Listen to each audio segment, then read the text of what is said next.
ढोकळा बनवताना प्रत्येकाच्याच मनात शंका असते, फुगेल की नाही, स्पॉन्जी होईल की नाही.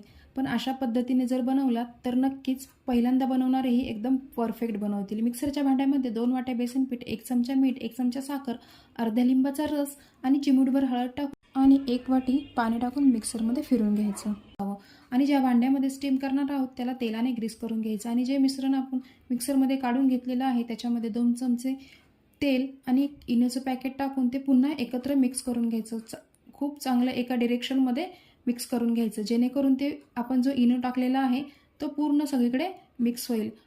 आणि ज्या भांड्याला आपण तेल लावून ग्रीस केलेलं आहे त्याच्यामध्ये ते मिश्रण टाकून द्यायचं आणि 1-2 वेळा ते टॅप करून घ्यायचं, जेणेकरून तिथे हवा नाही राहिली पाहिजे.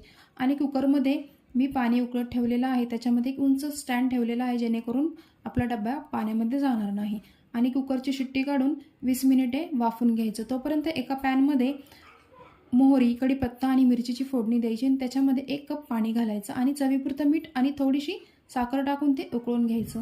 ते थंड होत आहे तोपर्यंत आपला ढोकळा पण तयार झालेला आहे. कुकरची वाफ निघाली की ढोकळा काढून घ्यायचा आणि त्याचे चाकूच्या साह्याने असे स्क्वेअरमध्ये शेप करून घ्यायचे.